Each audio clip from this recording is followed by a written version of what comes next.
everybody, how's it going this week? I know you guys have a short week, so this week the lesson is short and fun. There's a lot of music. I know you guys like that. And it's something that you basically already know. We're just going to work on it a little bit more.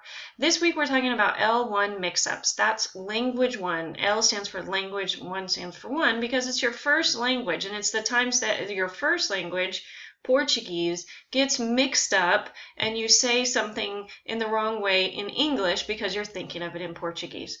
But most of these things you've already heard, so I think it's going to be an easy week as we go over them again. The problem with all of this stuff is that it's already in your brain in one way. The best example of that is mall. You guys know that this is not called a shopping. You know that it's a mall. You've been told that a bunch of times. But the problem is that in your brain, your brain says to you, oh, this is a shopping, because that's the word in Portuguese. And it's also a little bit confusing because we do go shopping here, so we relate the word together. So what we have to do is flip that switch in your brain so that whenever you see this, you go, oh, this is a mall. I like to go to the mall to go shopping. So that's what we're working on this week, these kind of easy mix-ups.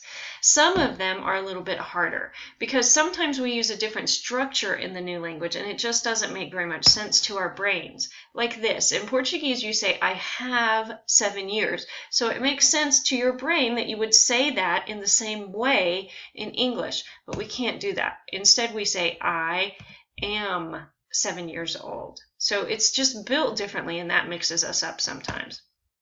This week, what we're going to talk about is some of the most common mix-ups because we don't have a lot of time this week. So we're going to talk about shopping and mall. I like going to the mall because I enjoy shopping. We're going to talk about how to say your age. He is 11 years old. Talk about there is, there are, because in Portuguese you say you have. To show that something exists, you say it has, but in English we can't do that. We have to say there are no Mikos in Austin.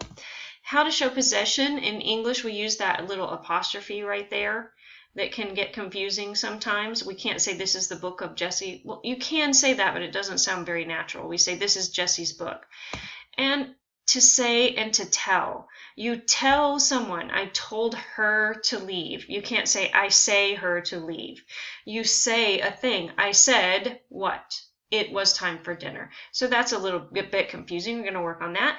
And where to put an adjective. This one most of you guys already do correctly. You put the adjective before the noun. I live in a very tall building.